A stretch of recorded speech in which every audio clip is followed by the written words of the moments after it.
in 1942 in June, we went on the bombing mission. I was flying bombers, Wellingtons, over Ruhr, or otherwise so-called Happy Valley.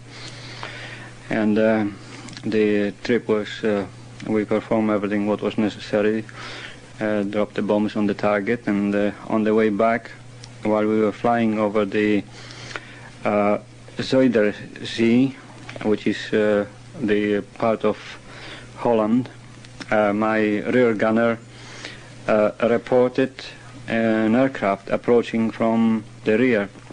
I told him that if this object comes too close, then we'll have to open the fire on him. And my idea was that perhaps it was a German fighter aircraft equipped with the searchlight in the nose. So when this thing came close, I wouldn't take any chance on it, and I told my rear gunner to give him a blast. So then he opened the fire on him, maybe 200 yards. And at that distance, this object was almost the size of the moon, which was also visible at the same time, maybe possibly a bit bigger. We used the tracers in the machine guns. There were 4 machine guns in the rear turret. And while this rear gunner was shooting, we could follow exactly the trajectory of the shells which were entering that particular target. Now, the peculiar thing about it was that those were just going in, and that was the end of it. They wouldn't fall down. And so-called tracers. Those tracers would just enter, and that was it. Now, that lasted for possibly, I don't know, maybe 2 minutes. And after that time, this shining object suddenly changed the position, and at a terrific speed moved over to our port side, almost at the same distance, about 200 yards from the wing. And then it stayed there. Of course, then both rear gunner and the front gunner opened the fire on my order, and I could see the tracers entering the target again from under 2 angles, at which I was sure that this was pretty close to 200 yards then, because you could see the angle of crossing the tracers. After a while, it moved up, took off at fantastic speed at least 45 degrees angle, and they just disappeared between the stars. All right, Shalom. This is Yahawah by Yahawah of the Lions Den Camp. I want to say Kal Halayim, La Yahawah, by Hashem Yahushai, by Hashem Harakah Kodash, Ma'amaf. Double honor to the elder apostles of GMS and the elders. Shalom to you, Akim, and Akwathim, and children that believe in sincerity and truth around the 4 corners of the earth. It's going to be a brief lesson dealing with World War II and the what was called Foo Fighters. All right, I've done a few lessons on this before, but it's on my spirit to go into it again. All right, the first topic I saw that caught my attention today. All right, so you have in World War II, you have what they call Foo Fighters. Let me get a little background.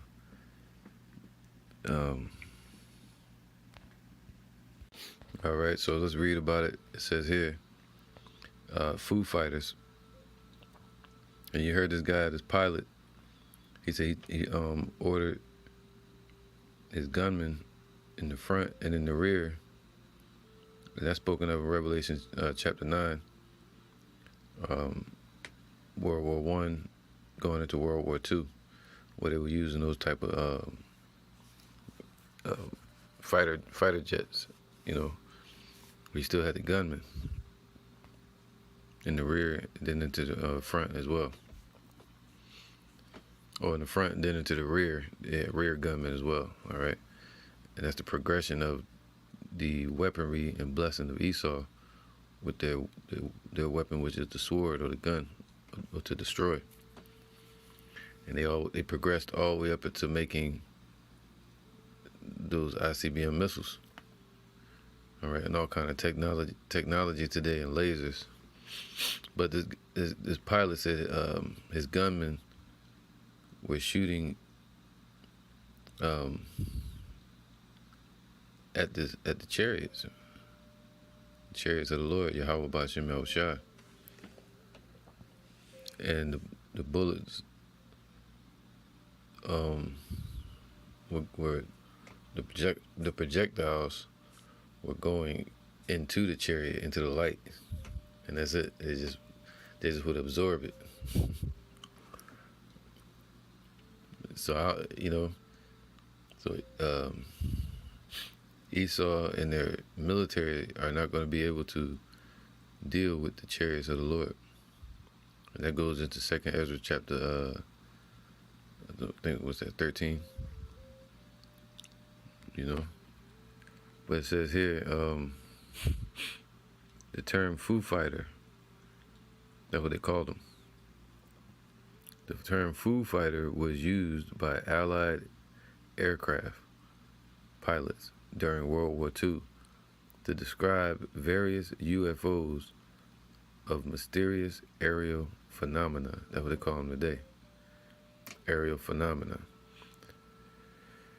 Seen in the skies over both the European and Pacific theaters of operations. So that was the chariots intervening. The Lord sends his angels to intervene. All right, because all the prophecies had to come to pass. World War I, and then the end of World War II, and that's when all these chariots started popping up, around 1944. All right, and then you have now in these times, in the 1960s and into the 70s, you have the chariots popping up again. All right, where Esau started putting these satellites up into space. Civil rights movements, right? The beast being established, NATO and the European Union, the Treaty of Rome. So, and Esau moving towards their new world order. So this is all the progression in the intervention of Yahawah by Hashem Yahushai, sending his angel to intervene, as he's going to do also in these last days. This is Revelations 7:1. And after these things I saw 4 angels standing on the 4 corners of the earth, holding the 4 winds of the earth, holding back the destruction, and also intervening and causing this, the destruction to proceed, meaning the prophecies to come to pass. Manipulating the minds of the kings. See, this is what Yahawah, by Hashem Yahushai, sends his angels to do, to intervene, man, and also to deliver. So now, that it says what? That the wind should not blow on the earth, nor on the sea, nor on any tree. All right, and that represents these nations and also on the earth, because the earth gonna be destroyed. A lot of portions of the earth is gonna be destroyed. And you gotta be careful saying that, because a lot of these geniuses out there think their whole earth is gonna be destroyed. But what I mean.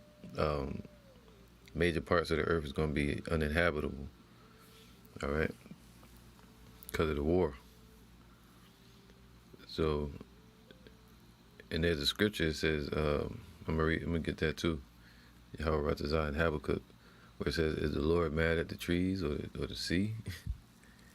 Nah, man, he's mad at the people, all right. And I saw another angel ascending from the east, having the seal of the living power. And he cried with a loud voice to the 4 angels, to whom it was given to hurt the earth and the sea. All right, so these angels of the Lord, the archangels who command the other angels, the army of the Lord, the host of heaven. All right, Uriel, Gabriel, Michael, and Raphael. They're over all the other angels. All right, saying, "Hurt not the earth, neither the sea, nor the trees, till we have sealed the servants of our power in their foreheads." So once the elect are being sealed now, and the Lord is sending the angels to do that as well. All right. Ezekiel 9:4, and Yahawah said unto him, Go through the midst of the city, through the midst of Jerusalem, and set a mark upon the foreheads of the men that sigh and cry for all the abominations that be done in the midst of her. So the Lord sends his angels to wake up his elect. All right. And the elect begin to prophesy, and the spirit continues. All right. So that mark is the tawah, meaning of exemption. It goes hand in hand with Revelation 7, to be exempt from the judgment. All right, so the angels have a major part in the prophecies, what they call Foo Fighters. They intervene. All right, Isaiah 31:5, as birds flying, so will Yahawah defend Jerusalem. And today, Jerusalem, the city of peace, or the citizens of peace with the Most High, is going to be the elect. Defending also, he will deliver it, and passing over, he will preserve it. It's going to be the new Passover, the second Passover. It's going to be the Lord delivering his elect, passing over them and not destroying them, but passing over, he's going to deliver them as well and preserve them for the kingdom. So the Lord is going to do that by sending his angels as birds flying, man. All right, this is Habakkuk. All right, prophet who was prophesying around the time of King Josiah. King Josiah ruled from 641 to about 609 BC. And he was the one that held the last Passover, king of Judah, a righteous king, in 622 BC. All right, that was the last Passover in the springtime. But Hezekiah was a prophet around during those times. He prophesied from approximately 640 to the death of King Josiah, 609. All right, when King Jehoiakim took office. Now, so this is what he was prophesying. And he was questioning the Most High, which was fair to do so it can be written. And he was questioning the Lord. He will wait to be rebuked or reproved or argued against, because he had a question asking the Lord, was he going to, the judgment that he was going to bring against us through the Babylonians, which were really Assyrians, through Nebuchadnezzar, all right, which today America represents the daughter of Babylon, which the founders of America are the Edomites, just like the founders of Babylon were Assyrians, all right, in comparison. So Habakkuk can be matched up with America today and its founders, which were Edomites, all right. So now, he was prophesying, he was questioning the Lord, was he going to destroy those nations as well? And the Lord told him, yes. It's going to come a time where the elect are going to live by faith, and the Lord's going to bring judgment on the nation that's ruling at that time. And today, that nation is Esau. All right? And America is that place of confusion, Babylon. Habakkuk 3:2. And this was a song written by Habakkuk to his chief musicians. See how people would sing the prayers a lot of times. Oh, Yahawah, I have heard thy speech. And we're singing the song just without melody. We're all in harmony in the spirit of truth. Oh, Yahawah, I have heard thy speech. and was afraid, O Yahawah, revive thy work in the midst of the years. So in the midst of what? The Lord said Esau is the end of the world and Jacob is the beginning that follows. So in the midst of Esau's rulership, the Lord is going to revive his elect. All right, it means to refresh or renew, New Jerusalem. In the midst of the years, make known in wrath, but in wrath, remember mercy, man. And we're praying that the Lord, and He's going to do that by having mercy on. He said, "The slain of the Lord shall be many," but also He says in the scriptures, in the Apocrypha, the children of Israel are the sand of the sea, but only a remnant shall be saved. That's what He's going to show mercy to. All right, and by in the midst of the years, make known means what? To intervene. All right. Other than that, everything goes according to nature, which the Lord set up. Esau just destroying and building up to their own perdition. All right. It says Yahawah came from Teman, and the Holy One from Mount Parah, Selah. His glory covered the heavens, so Yahawah sent Yahawashi and the holy angels. And the earth was full of His praise, man. And the earth represents the people upon earth which were with Moses, that were praising the Lord when He came down upon the mountain. All right, this is an example, Exodus 19, of when the Lord delivered us, but He also destroyed Pharaoh's army. All right, and Pharaoh's household. Exodus 19:9. And Yahawah said unto Moses, Lo, I come unto thee in a thick cloud. All right, really He sent Yahawashi, that the people may hear when I speak with thee, and believe thee forever. And Moses told the words of the people unto the Lord. And the Lord said unto Moses, Go unto the people and sanctify them today and tomorrow, and let them wash their clothes, and be ready against the third day. For the third day the Lord will come down in the sight of all the people upon Mount Sinai. So that's who was there. It was Yahawashi, representing Yahawah. And thou shalt set bounds unto the people round about, saying, Take heed to yourselves, that ye go not up into the mount, or touch the border of it. Whosoever toucheth the mount shall be surely put to death, man. So it's like trying to see a celebrity, and you got bodyguards and barriers, but the Lord said, yo, don't touch the mountain. That's the barrier. All right. And even in the kingdom, it's going to be like that. That mountain, that barrier, if they touch it, it's going to be the children of Israel. It's going to be the mountain, the separation between Yahawashi and man. You know, so now, check this out. Let me get to the point.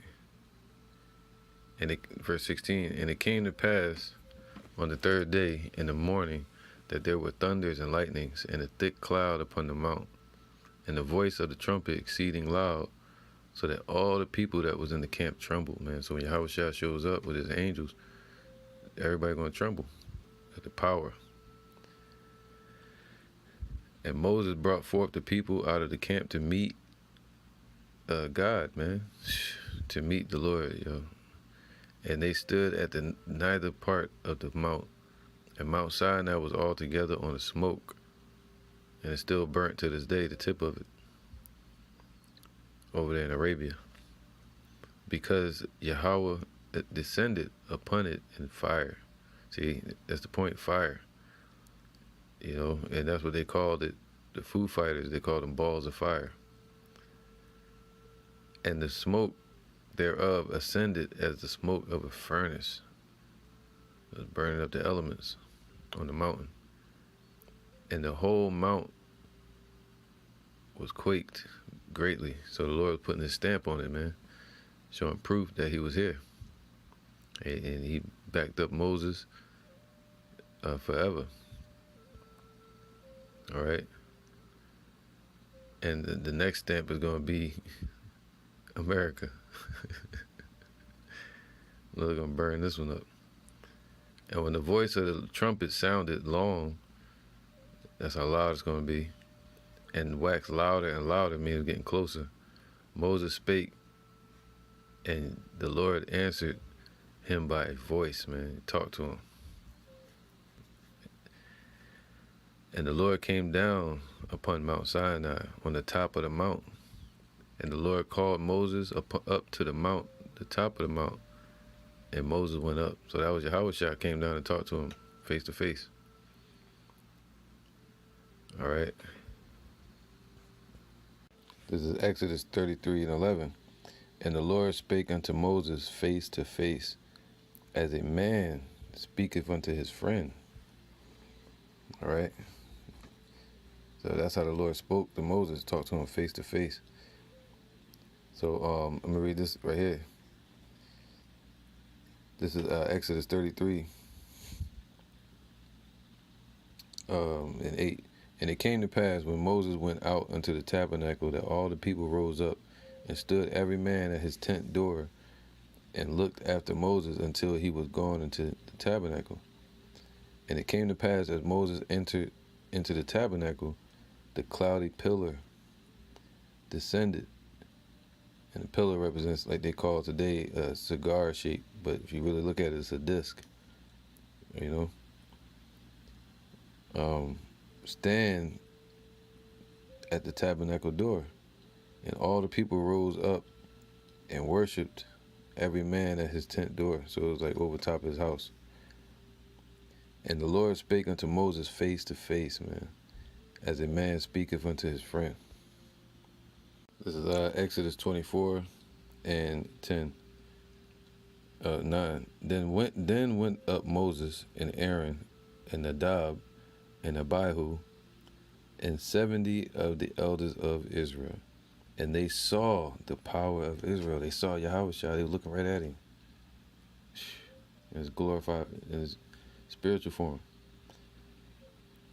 And there was under his feet, as it were, a paved work of a sapphire stone, sort of like Iceman. It came out of the chariot and was flying on top of something. As it were, the body of heaven in its clearness, man. It looked like crystal clear. You know, that's our power, that's our God, our King, Yahawah, the Son of Yahawah. This is Psalm 68 and 17. The chariots of Yahawah. Actually, I'm going to read this one.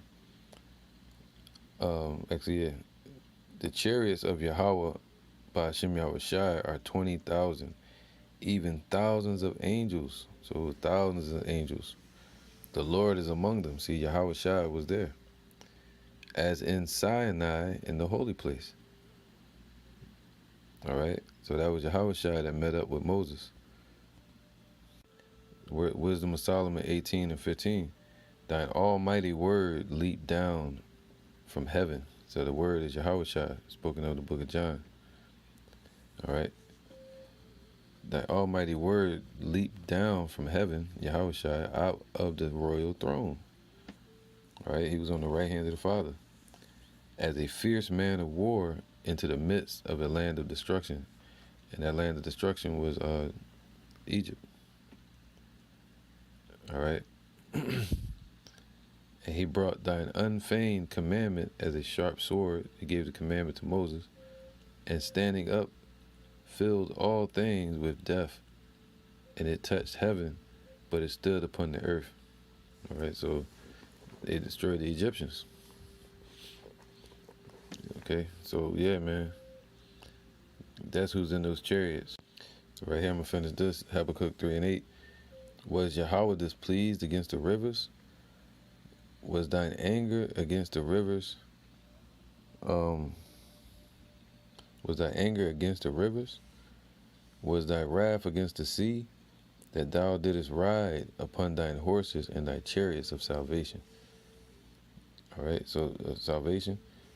So the Lord smote the sea and parted the sea for Moses and the Israelites. But his wrath was not against it, he was delivering us. And when he brought the plagues upon the earth on the Egyptians, he wasn't smiting the earth, he was smiting the inhabitants of the earth. All right, bringing famine to the land and destruction. The same way he's going to destroy the daughter of Babylon, America today, in these times. He's not mad at the earth or Ratazah, he's mad at the inhabitants of it and what they've built upon it. And the earth is the Lord's, he can do what he wants with it, man. So in World War II, that was the angels intervening and bringing to pass the final prophecies for the deliverance of Israel. This is Amos 9 and 8. Behold, the eyes of the Lord, Yahawah, are upon the sinful kingdom. So they're watching. They're the watchers. I will destroy it from off the face of the earth. So the kingdom ultimately is Esau's rulership, but really right here is talking about America, Babylon. All right? Mystery Babylon. Saving that I will not utterly destroy the house of Jacob, saith Yahawah. So it's talking about the elect. That's the sift. And that goes to Revelation 7, to where the Lord is using his angels to intervene and ultimately revive the elect and to destroy the goats. Puts the sheep to the right and the goats to the left.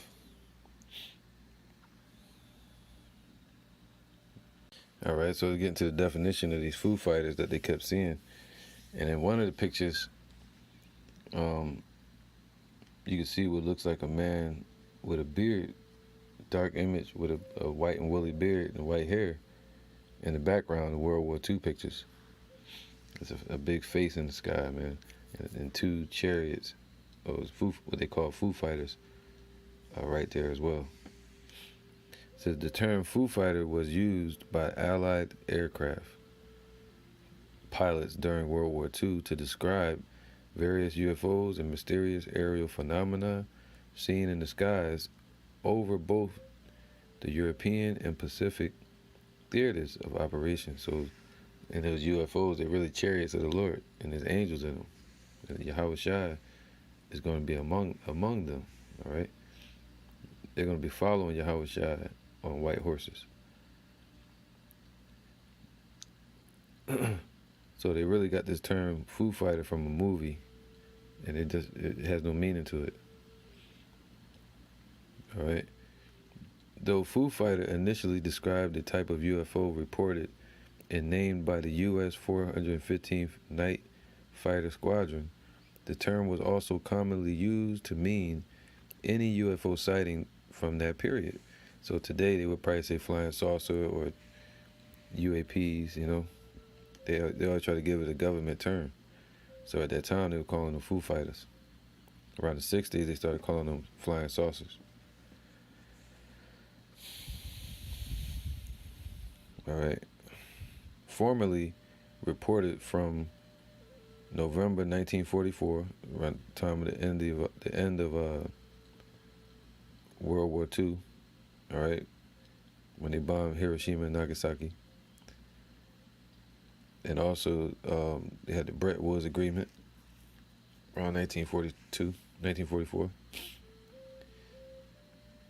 Onwards, Foo Fighters were presumed by witnesses to be secret weapons employed by the enemy, and that's false. Just like today, when they see the chariots of the Lord, they try to say it's Russia or China.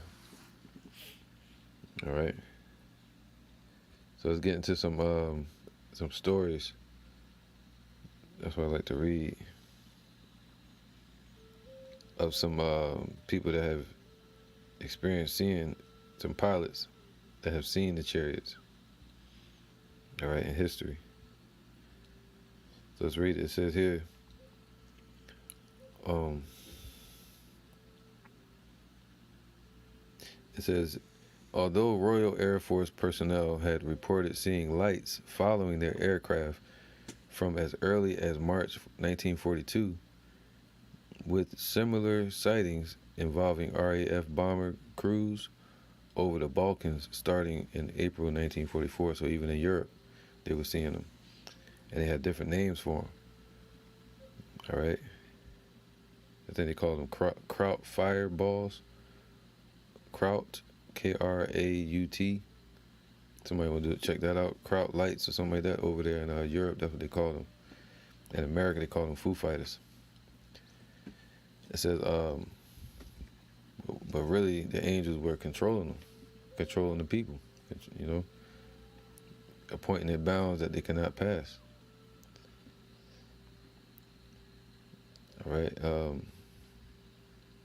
It says now, American sightings were first recorded by crews from the 422nd Night Fighter Squadron at nighttime, stationed in occupied Belgium during the first week of October 1944. So every move they make, the angels are watching them, man. At the time, these were erroneously believed to be Messerschmitt Me 163 rocket-powered interceptors. So they thought there was some type of machines, you know, from the enemy, from America's enemies, which did not operate at night. However, the bulk of the sightings started occurring in the last week of November 1944. See that? That was a heavy time, man. The end of World War II.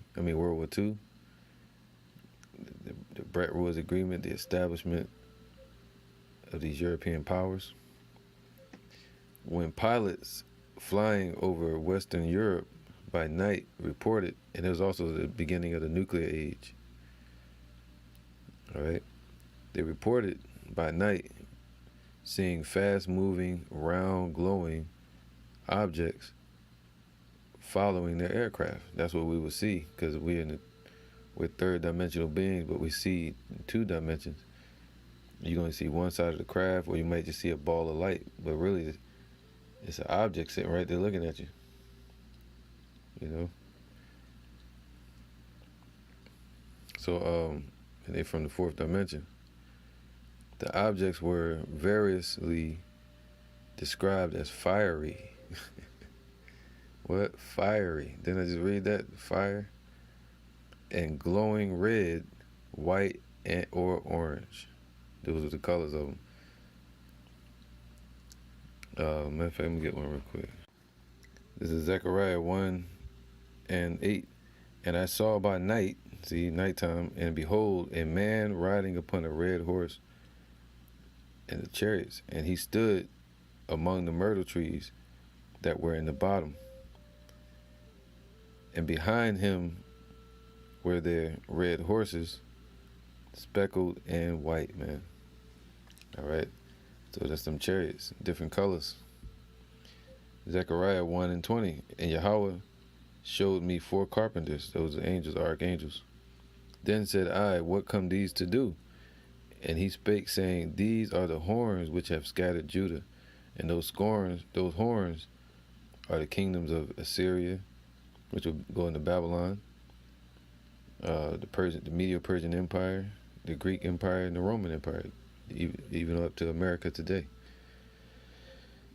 And each time the Lord sends his angels to deliver us or put us in captivity. All right, just like the Lord sent angels to destroy Israelites when he was punishing David, King David, for a moment. You know, he had to stop the angel. You know, the Lord had to stop him, pull him back, because he was going in. So the Lord sends his angels to intervene. You know, but Esau called them Foo Fighters, disrespecting them, E.T. and all this madness.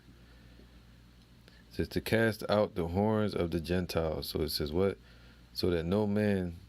These are the horns which have scattered Judah. They scattered us in slavery, so that no man did lift up his head. So they kept us in captivity, even with their schools and indoctrinations. You know, and beat us down during the civil rights movement, and didn't tell us the truth. But these are come to fray them. See, the Lord sends the angels to scatter or put fear into these nations, to cast out the horns of the Gentiles, cast out the kingdoms. See that? Which lifted up their horn over the land of Judah to scatter it. And the Lord gonna send the angel Michael under Yahawah to go to war with their air force and their satellites and their lasers, you know, all the world's armies. It says here, it said it looked like fiery, glowing red, white, or orange. Some pilots described them as resembling tree lights, right? Like bright starlights, man. And reported that they seemed to toy with the aircraft. Hey, they know what they did with Antiochus Epiphanes in 169 BC, or his second travel to Egypt. He stopped and tormented the land of Israel. Or 168 BC, and he saw, what did he see? Let's see. This is 2 Maccabees 5:1. About the same time, Antiochus prepared his second voyage to Egypt. That was 168 BC.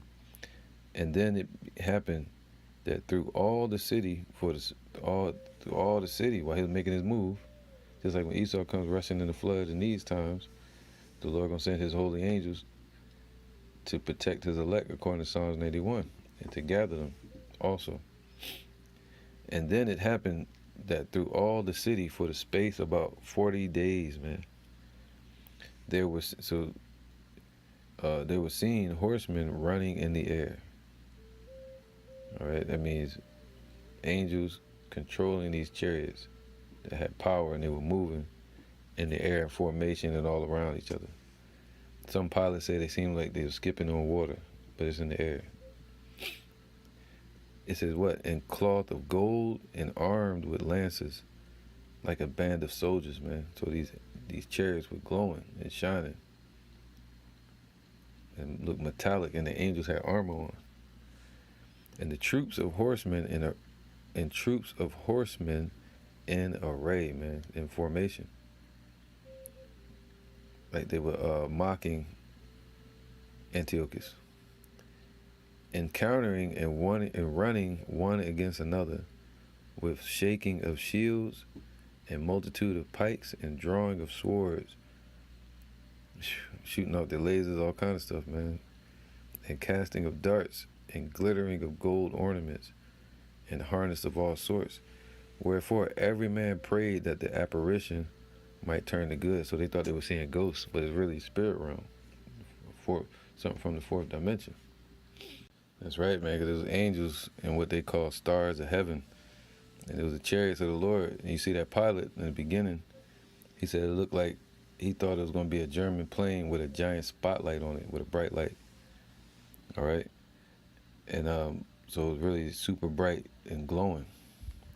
Matthew 2:7. Then Herod, when he had privily called the wise men, which there were multiple wise men, not three, they were Israelites, he inquired of them diligently what time the star appeared. So that star was the chariot, man. All right. And he sent them to Bethlehem and said, go and search diligently for the young child. Why? Because Herod wanted to kill our king. That was his focus. He wasn't attached to any prophecies. They were worrying about it in a governmental sense, meaning if we have a king, then we would have sovereignty. And they didn't want us to have that. Ever since the Hasmonean dynasty, ever since the destruction of Pompeii in 65 BC, all right, they didn't want us to have a king. So, they only allow us to be called priests. And when they said a king is born, Herod was like, oh, hell no. He wanted to be the king. It says here, when they had heard the king, they departed, and lo, the star which they saw in the east went before them, man, till it came and stood over where the young child was. And when they saw the star, they rejoiced with exceeding great joy. Just like the elect, the hopeful elect, we're going to rejoice with exceeding great joy to see his stars, the chariots. All right, because now you had shepherds out there in the field, and some say a lot of those were the wise men or whatever, but that's not important. The thought is this: that star had angels in them, man, and the angels came out of the chariots to speak to these men. Check this out, Luke 2:8, and there were in the same country shepherds abiding in the field. All right, and that's how you know it was warm temperatures. Well, not warm, but springtime. Keeping watch over their flock at night by night, man. Because if not, they would have had them inside because of the cold. You know. And lo, the angel of the Lord came upon them. So it was angels. And the glory of the Lord shone round about them. And they were so afraid. So, you know, so that chariot had angels inside the chariot that were at the Lord's birth, man. And they were praising the Lord. And the angel said unto them, Fear not, for behold, I bring you good tidings and great joy, which shall be to all people. For unto you is born this day in the city of David a Savior, which is Yahawah. So, you know. And that's how you know it wasn't just one angel. Check this out, verse 14. Glory to Yahawah in the highest, and on earth peace, goodwill towards men. And that's talking about Yahawah sending goodwill towards the elect of Israel through Yahawah at his birth. And it came to pass, as the angels were gone away from them into heaven, the shepherds said one to another, Let us now go even unto Bethlehem, and see this thing which is come to pass, which Yahawah have made known unto us. All right, so those were angels inside of what they call stars. All right, the star of heaven, star of David, or the stars of heaven, Salakia. All right, so it calls the star of Bethlehem. So it says what? It says pilots and air crew reported that the objects flew together in formation with their aircraft and behaved. See, they say like they ran one against another, as Antiochus Epiphanes was seeing. And they behaved as if they were under intelligent control, but never displayed hostile behavior, right? They're just watching and they controlling things. But soon, man, the Lord said, what? This is the curse that goeth across the face of the earth. It's going to destroy the wicked man with the timbers thereof. I mean, it's going to be what? Destroyed, zapped, like War of the Worlds, burned up. All right. However, they could not be outmaneuvered or shot down. See that? These chariots cannot be outmaneuvered or shot down. The phenomenon was so widespread that the lights earned a name in the European theater of operations. They were often called Kraut fireballs. Like fire, man. But for the most part called Foo Fighters. The military took the sightings seriously and suspecting that the mysterious sightings might be secret German weapons. But further investigation revealed that the German and Japanese pilots had reported similar sightings. See that? See, the Lord gonna bring them chariots against the whole world. Zechariah 5:1. Then I turned and lifted up mine eyes and looked, and behold, a flying roll. And this was back in 722 BC. All right, so like at 522 BC. All right, so and it says what? Verse 2. And he says, Then I turned and I lifted up mine eyes and looked, and behold, a flying roll. So even back then, he saw objects flying in the sky. So it's not no China and Japan and all this madness. All right, even in ancient times, these chariots were in the sky. And he said unto me, What seest thou? And I answered, I see a flying roll. What today they call it a pill-shaped, tic-tac, or cigar-shaped chariot, but really it's a wide chariot, man. Just from a side angle, they're seeing a two-dimensional object. The length thereof is 20 cubits, and the breadth thereof is 10 cubits, longer than a football field.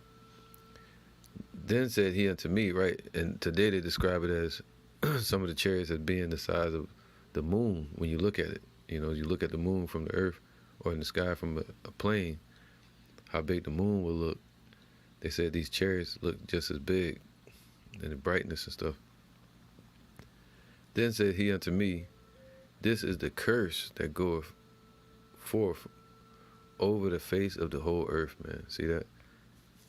And the Lord sends these chariots forth to either destroy or to deliver. For everyone that stealeth shall be cut off on that side according to it, and everyone that sweareth falsely, sweareth, shall be cut off on that side according to it. So whoever in this age that's set up for judgment is going to be judged according to the Lord's will, put it like that, according to their wickedness. All right. And I will bring it forth, saith the Lord of hosts, and it shall enter into the house of the thief, and into the house of him that sweareth falsely by my name. You know, the house of the thief is America and these heathens, these Edomites, and into the house of him that sweareth falsely by my name, man. The damn Edomites. And it shall remain in the midst of his house, and shall consume it with the timber thereof and the stones thereof. So right there, you be thinking about Independence Day or War of the Worlds. They zapped it and just blew it up. So they're gonna be dropping beams on, laser beams on this place, you know, fire. At the same time, the Lord's sword is striking this place, man, that the Lord created, and put in the hands of these nations to strike this place. It says, his bow of steel shall strike them through, and his sword shall be bathed in heaven. It shall come down upon Idumea, and America's Idumea, all right, the founding fathers that founded this place. This is Wisdom of Solomon 25 and 20. His severe wrath shall he sharpen for a sword, man. See, those missiles, that's the Lord's wrath. And the Lord got the weapons of his indignation prepared and sharpened them, made them ready. In the world, they call ICBM missiles, man. And they're in the hands of America's enemies. And the world shall fight with him against the unwise. See that? So the nation is going to fight with the Lord against America, all right, and Esau in general. And what's that? The heart of the kings is in the hands of the Lord. He turned it whithersoever he will.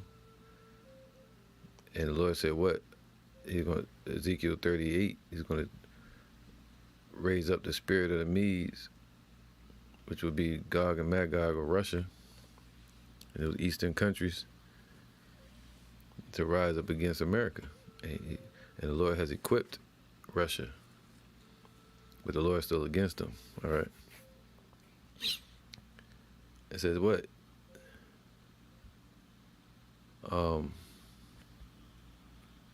Where was that? Here we go. His severe wrath shall he sharpen for a sword, man, and the world shall fight with him against the unwise.